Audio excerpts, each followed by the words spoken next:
Bueno, en primer lugar, agradecer mucho tu amistad, tu invitación a participar, lo hago con muchísimo gusto. Y luego, bueno, que espero que las preguntas o las curiosidades que tengas en torno a la narcolepsia, que es casi la patología del sueño donde yo más he trabajado en mi vida, pues bueno, sea clarificador. Al menos eso voy a intentar. Bueno, con eso es una gran introducción para saludar a la doctora Rosa Peraita, que es doctora neurofisióloga con una amplia experiencia en medicina del dormir. Se formó como médico en la Universidad Complutense de Madrid. Es fundadora de la Unidad de Trastornos del Sueño y Epilepsia del Hospital General Universitario Gregorio Marañón de la misma Universidad Complutense en Madrid. Estuvo muy temprano en el laboratorio de William Dement y Christian Guilleminot. Fue becada por el Sí. gobierno francés. También tuvo una visión de lo que se estaba haciendo en Canadá en el programa de cirugía de la epilepsia del Instituto Neurológico de Montreal con el doctor Anderman. La doctora Peraita tiene más de 100 trabajos, es activa en las sociedades de sueño ibérica, europea. Ha participado no solo en el aspecto clínico, sino también en el aspecto educativo y de investigación, y por eso queríamos beneficiarnos de tenerte con nosotros, Rosa. Entonces, iniciemos de una vez esta plática que es prometedora dada tu amplia experiencia. Platícanos en el sentido de la narcolepsia, ¿cuándo un estudio polisomnográfico puede ser falso positivo o falso negativo? ¿Qué aspectos debe de tener el médico presentes cuando evalúa un estudio polisomnográfico en el contexto del diagnóstico de la narcolepsia?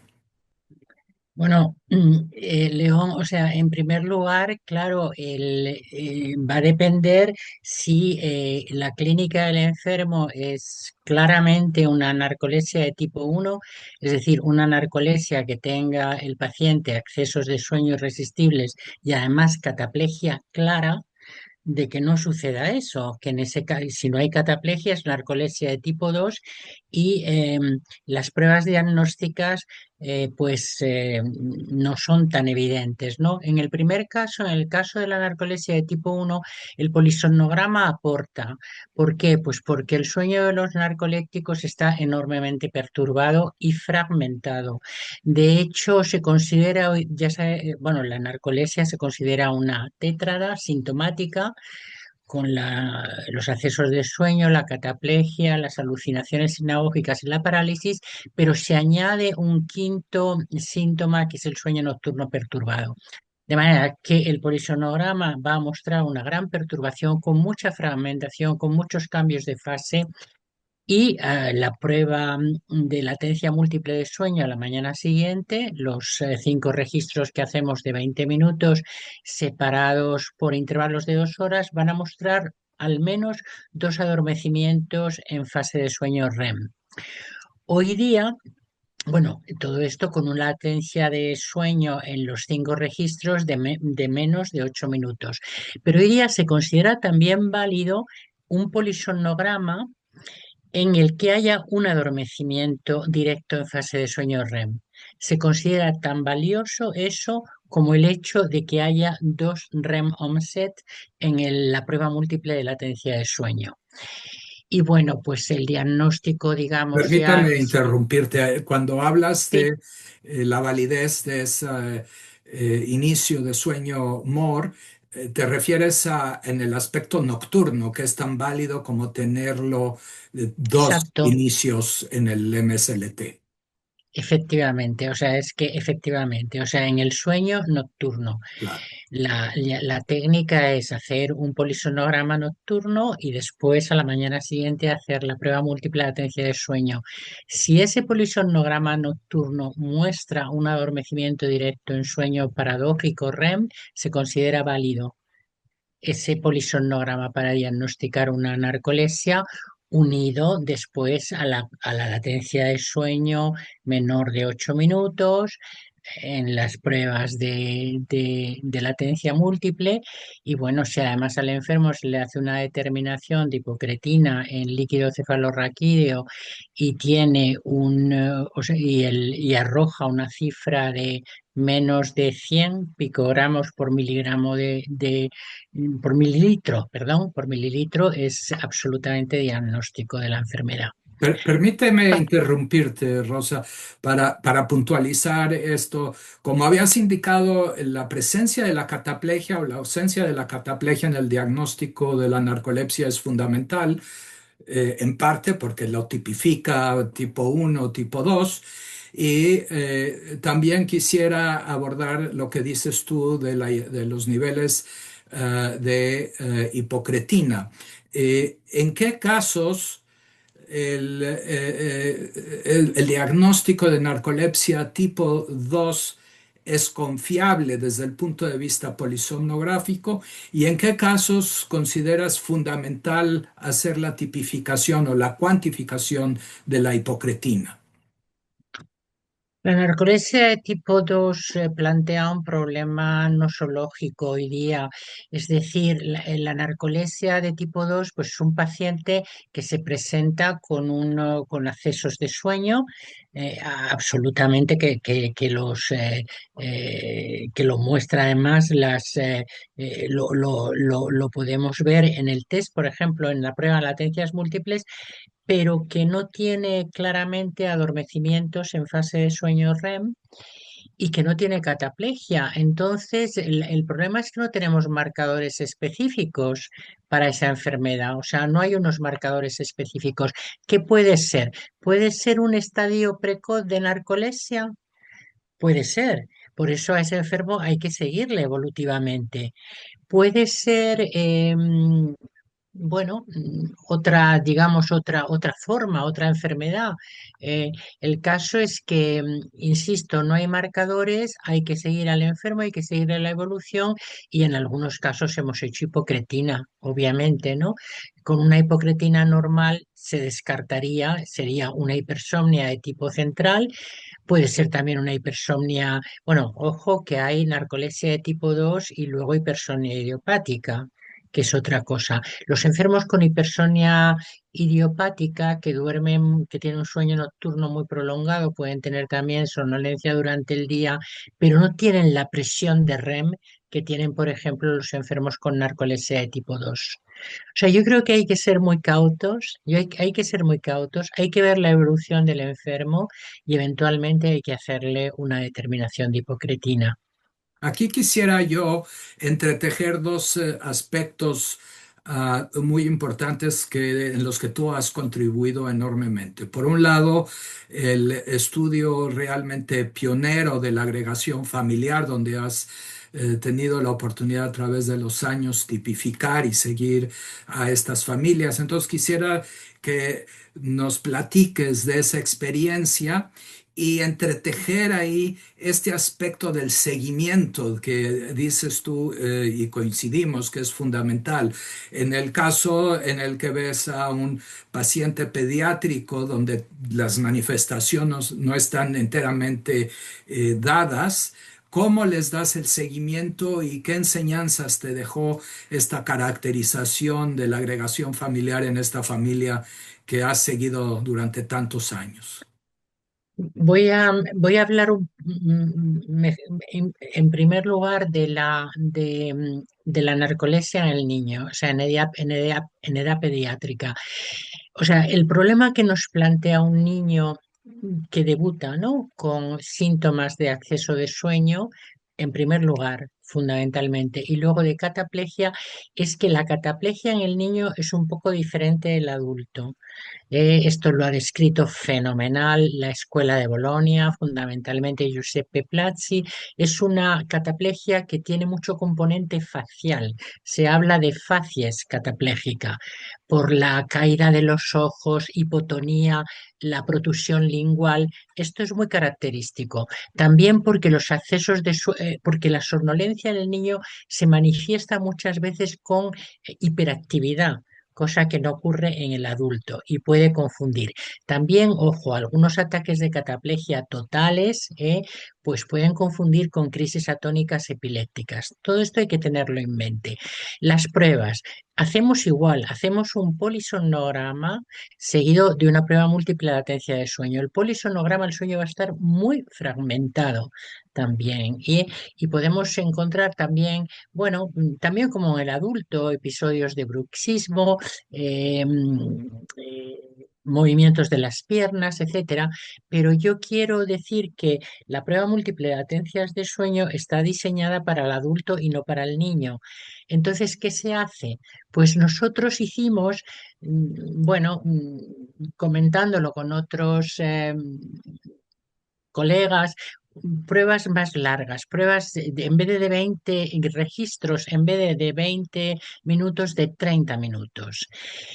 Eh, pero creo que es mejor lo que hacen tanto Dovilliers en Montpellier como Platzi en Bolonia, que es hacer registros de 24 horas, registros polisomnográficos de 24 horas, porque ahí vas a ver los adormecimientos a lo largo del día, si son en fase de movimientos oculares rápidos, y también vas a ver la perturbación del sueño nocturno. O sea, todas esas consideraciones quería hacer en la infancia, que además luego también hay otros síntomas que no se ven tanto en el adulto, como puede ser la bulimia, los trastornos, bueno, los trastornos de conducta. Son niños que se sienten diferentes, que lo pasan mal en el colegio, que no aprenden, hasta que obviamente que se les pone un tratamiento.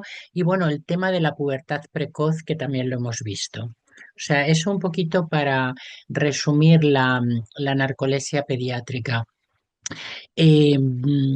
Con respecto a la familia, bueno, ahí tengo que dedicarle un poco más tiempo. La familia nos costó años de estudio, años. ¿Por qué? Pues porque era una familia muy desestructurada.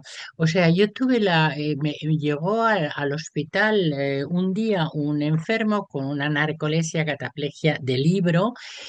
Y me dijo, en la historia clínica, me dijo, yo tengo un hermano mellizo, ¿eh? Bueno, o gemelo, pero eran dicigotos, en realidad no eran idénticos, eran dicigotos, que tiene lo mismo que yo, pero es que no tengo relaciones con él, estamos, no nos vemos, etcétera. Bueno, la realidad es que era una familia muy desestructurada porque en la Guerra Civil Española los padres los habían encarcelado por motivos de políticos y demás. Y entonces los 7 hijos los habían repartido entre familiares, amigos y demás. Con lo cual crecieron, era una familia modesta, con lo cual crecieron pues prácticamente sin verse unos con otros. Entonces, poder, fue realmente una labor de detectivesca, ¿no? El poder estudiar a esta familia en 5 o 6 años. Luego la suerte inmensa de tener a Mehdi Tafti, que ya sabes que es bueno, es un genetista, ¿no? Que trabaja en Lausanne, que pudiera estudiar esta familia genéticamente. Pero bueno, lo más característico, nosotros estudiamos 3 generaciones y encontramos 12 pacientes, 12 miembros de la familia que Wow. tenían narcolepsia y cataplegia de tipo 1. Pero es que además algunos de ellos tenían asociada una diabetes mellitus de tipo 2 y obesidad mórbida. ¿De acuerdo? Entonces, pues bueno, todos ellos, por supuesto, se les hizo una cosa muy interesante, es que el alelo HLA de QB10602 era negativo, cosa que ocurre en los casos genéticos y no ocurre en los casos esporádicos, que pensamos que tienen una etiología autoinmune y aquí, pues evidentemente hay algo más como vimos, porque al final en estos casos con hipocretina cero, con de QV10602 negativo, ojo, una parte de la familia, porque otra parte de la familia sí eran positivos, pero los síntomas eran idénticos, ¿eh? O sea, es muy curioso. Está publicado en el American Journal of Human Genetics en el año 2011. Y el primer autor es Hyun Hor, que es un norcoreano, es un surcoreano que trabajaba con Meditafti. Pero bueno, y era su tesis doctoral. Yo te daré la referencia o te mandaré el estudio. Bueno, lo cierto y verdad es que Medi hizo un estudio de ligamento en esta familia y luego hizo una secuenciación del exoma. ¿Eh? En varios miembros de la familia y encontró una mutación en el gen MOC. El gen MOC, MOG, es el gen de la mielina del oligodendrocito. Entonces, esta mutación no se encontró en miembros de la familia sanos. Tampoco se encontró en casos de NT2, de narcolepsia de tipo 2, tampoco se encontró en 300, me parece, controles, o sea, sujetos controles no relacionados con la familia. Entonces, de momento no tenemos ninguna otra publicación que hablen de esta mutación.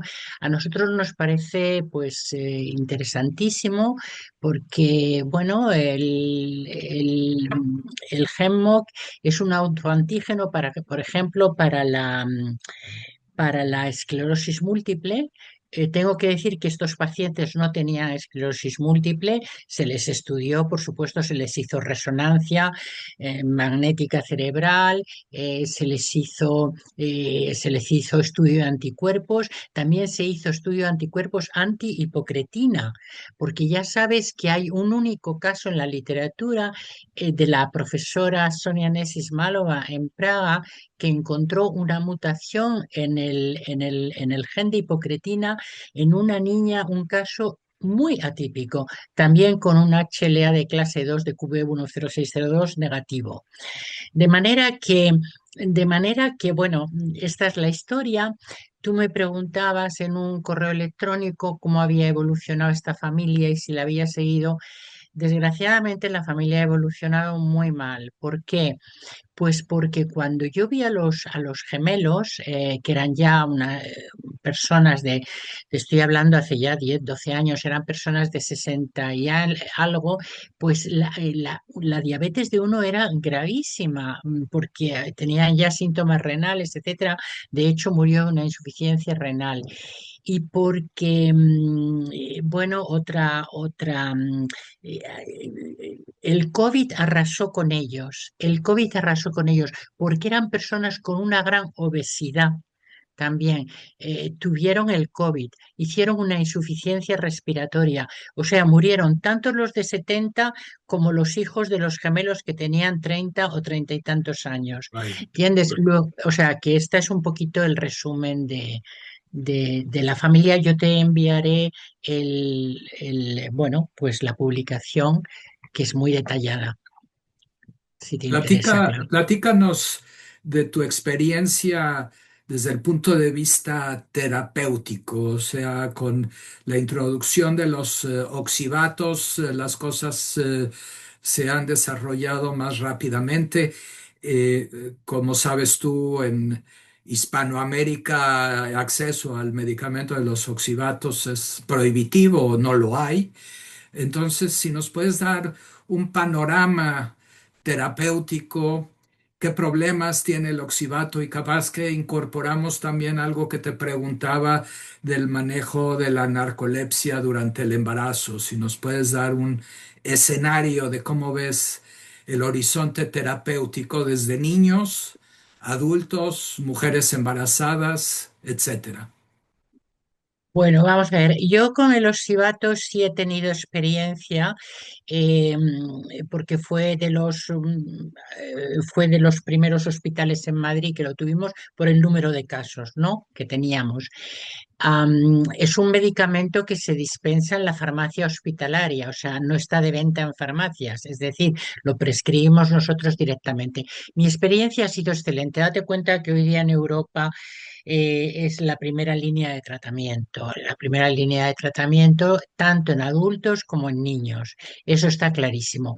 Yo he utilizado la forma, bueno, la forma de primera, ¿no? Del oxibato sódico que había que, y como sabes, tiene una semivida corta, tiene una semivida de eliminación muy, muy corta y entonces hay que darlo 2 veces por la noche, que eso quizá es la mayor contrariedad para el paciente.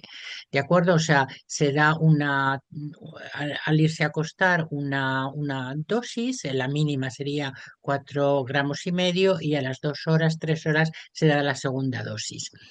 ¿Cuál es el beneficio? El beneficio inmediato es que a los pacientes la cataplegia les desaparece casi por completo. O sea, el efecto sobre la cataplegia y el efecto sobre los síntomas accesorios, parálisis y alucinaciones es muy precoz y muy evidente.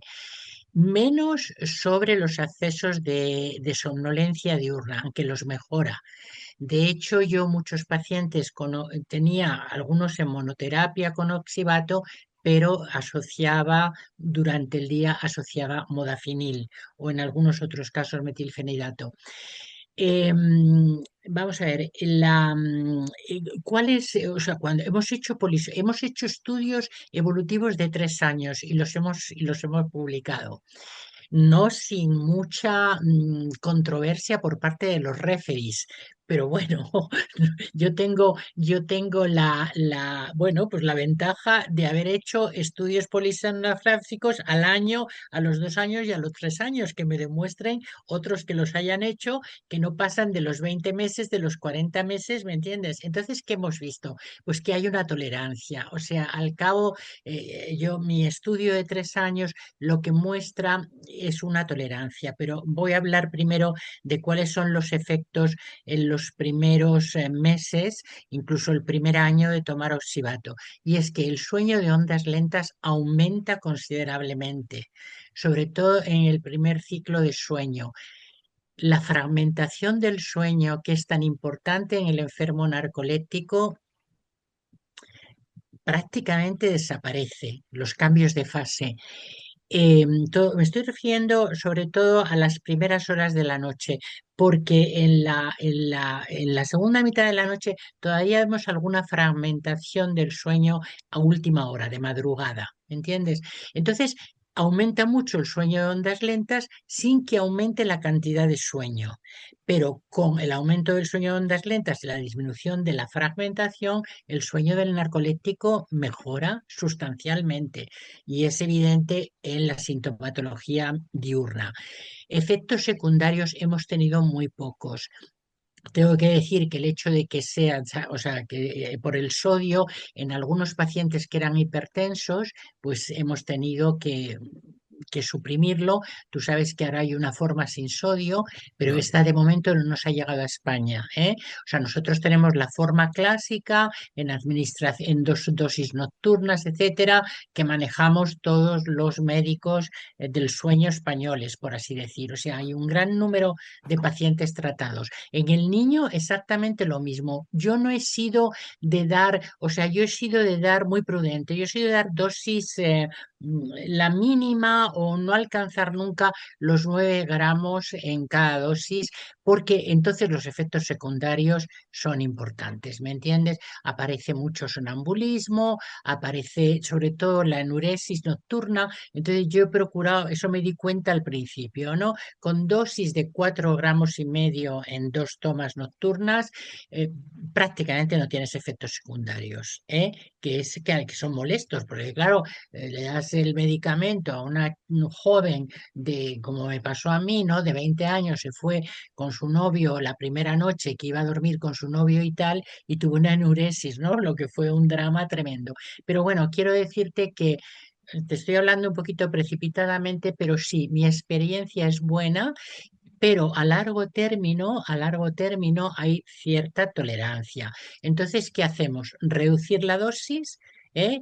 O eliminar suprimir el fármaco, que tampoco tenemos rebote importante de los síntomas, y volverlo a dar al cabo de un tiempo. Esta sería nuestra experiencia con el Si medicamento. no tienes acceso al oxibato o lo tienes que descontinuar por lo menos temporalmente, ¿qué haces para consolidarles el sueño en el ínterin? Uf, es que es difícil. Es muy difícil. Lo peor de los NARC, porque tú puedes controlar la somnolencia diurna, tenemos buenos fármacos, tú lo sabes de sobra, pero para el sueño nocturno es difícil. De hecho, los pacientes lo pasan mal, o sea, necesitan nuevamente el oxibato. Lo que pasa que hacemos, bueno, pues hacemos un periodo de limpieza, depende del paciente, ¿no? Y lo volvemos a administrar, pero durante ese periodo mm, yo no he dado, o sea, yo no, nunca he dado un hipnótico a un narcoléptico, no he dado tampoco una benzodiazepina, porque es que me parece que no tienen realmente efectos consistentes, ¿me entiendes? O Antes de que sea se que nos acabe el tiempo, unas normas de higiene del sueño muy estrictas, León, que muchas veces lo siguen, sobre todo los jóvenes, los adolescentes, es difícil que sigan las normas, pero bueno, los adultos, o sea, es lo que intentamos, incluso con terapia, incluso con apoyo psicológico, etcétera. Ujú. antes de que se nos acabe el tiempo, coméntanos de la experiencia del manejo del paciente o de la paciente embarazada con narcolepsia. Bueno, vamos a ver, ahí nosotros hemos trabajado mucho. Hubo primero un estudio europeo retrospectivo, pero muy interesante, con un cuestionario exhaustivo en mujeres narcolépticas durante el embarazo, el parto, el puerperio y la lactancia materna, ¿no? Entonces, voy a sintetizarlo mucho. No se vieron grandes cosas de un cuestionario exhaustivo. Lo que se vio es que, bueno, pues las mujeres con narcolepsia tenían durante el embarazo más resistencia a la insulina, incluso diabetes, y que los bebés eran más grandes. Realmente poca cosa. Y alguna depresión posparto. Entonces nosotros lo que hicimos fue coger ese cuestionario, el trabajo de la europea fue publicado en el año 13, y nosotros cogimos el cuestionario en el año 17-18, hicimos Elena Calvo hizo su tesis doctoral. Entonces, bueno, pues estudiamos a 25 pacientes con narcolepsia de tipo 1, todos sus embarazos que habían sido y partos, 60 y tantos, y luego un grupo control del Hospital Gregorio Marañón, o sea, donde trabajábamos, de 75 mujeres. Entonces, lo que yo te puedo comentar ahí es que muchas de esas mujeres, obviamente, las he tratado yo. Durante el embarazo se plantea un problema porque en el primer trimestre aumenta muchísimo el sueño en cualquier mujer, y más también en la narcolepsia, ¿no? Pero también es el periodo más arriesgado para dar medicamentos. Lo que sabemos es que los medicamentos que damos, los estimulantes centrales, son teratógenos en animales de experimentación, pero no hay mucha experiencia en humanos, es la pura verdad. Estoy hablando del metilfenidato, estoy hablando del modiodal, del oxibato no hay ninguna experiencia, y de otros y de antidepresivos, pues no de todos. Entonces, bueno, yo de esa serie de 25 pacientes que las seguía con mucha constancia, pues estuvieron tratadas durante el embarazo, 6 de ellas, con estimulantes centrales, nada más. Y las demás no estuvieron tratadas. Hice mucha. Estimulantes centrales como el Modiodal, metilfenidato o básicamente. No, o- no, básicamente modiodal, alguna con el fenidato y alguna con un antidepresivo para controlar el inhibidor de la recaptación de serotonina para controlar la cataplegia en caso de que tuviera mucha cataplegia a dosis, todas ellas bajas, decir la verdad. Bueno, y luego mucho apoyo, mucha siesta terapéutica. Yo les decía que tomaran café por el día, o sea, sustituía Modiodal por café, por cafeína. Y luego, yo no lo he dado, pero los brasileños tienen muchísima experiencia con la L-carnitina y lo han publicado, que es muy beneficiosa para la somnolencia diurna. Yo no tengo experiencia, pero por supuesto lo he referido en todos los artículos. Y bueno, pues lo que yo te puedo decir es, bueno, una cosa muy curiosa, nuestras pacientes, en el cuestionario, nuestras pacientes mujeres, curiosamente todas ellas habían tenido en relación con los controles eh, problemas de tipo, bueno, inmunopatológicos como asma, por ejemplo. Bueno, eso lo hemos estudiado también mucho nosotros en España, porque yo he estudiado mucho la comorbilidad de enfermedades autoinmunes y la narcolepsia con enfermedades autoinmunes. No, no me quiero liar con eso, vamos a las mujeres. Nosotros no hemos visto, hablan de cataplegias durante el parto, nosotros no hemos visto nunca cataplegias durante el parto. Evidentemente los obstetras estaban muy documentados de lo que era la narcolepsia. Evidentemente nosotras a las pacientes las hemos seguido la evolución, pues si las vemos normalmente cada 6 meses, cada mes. No hemos tenido problemas en el parto, hemos tenido, como se demostró en el primer estudio, casos de intolerancia a la glucosa, incluso de diabetes gestacional, más que en el grupo control. Em, en el puerperio nosotros no hemos visto realmente, o sea, lo que sí que te puedo decir es que la mujer con narcolepsia está asustada de tener un bebé, sobre todo, bueno, qué va a pasar con las emociones, si le va a poder dar de mamar, si no, si no va a tener cataplegias, etcétera. Y como consecuencia de eso, también el número de hijos de las mujeres narcolépticas es bastante inferior a la de los controles en nuestra experiencia, ¿de acuerdo? Y además esos embarazos son más tardíos. Curiosamente hay más partos espontáneos en las mujeres, o sea, en las mujeres con narcolepsia que en las mujeres controles. Probablemente, bueno, pues son partos programados, ahora se hace también, bueno, o sea, un poco, bueno, los médicos lo programan, los ginecólogos lo programan y tal, entonces probablemente porque se tiene más precaución con la mujer con narcolepsia, que sea todo más natural. Fíjate, curiosamente hemos visto también que la lactancia materna es mucho más prolongada en la mujer con narcolepsia. Entonces, ahí hay algunos estudios americanos en los que dicen que después del parto a las mujeres las administran el oxibato sódico. Pero ahí hay que tener cuidado en el sentido que, bueno, el oxibato se elimina también por la leche materna. Entonces, lo que aconsejan los americanos es que la mujer se saque leche, ¿no? Pero siempre 4 horas antes o después, bueno, perdón, antes o 4 horas después de tomar el medicamento.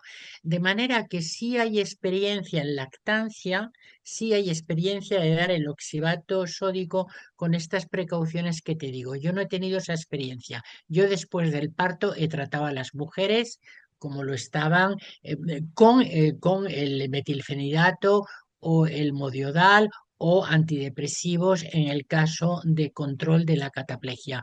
Los niños, los bebés, en realidad no ha habido ninguna malformación, no ha habido ninguna complicación.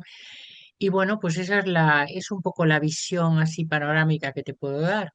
Rosa, De, se nos acaba el tiempo, mas no sí, se nos acaba el tema. Y no, ojalá que es que podamos tener la oportunidad de darle seguimiento, pero por el momento no me queda más que agradecerte profundamente tu participación y el gusto de tenerte y esperemos poder coincidir en el futuro cercano.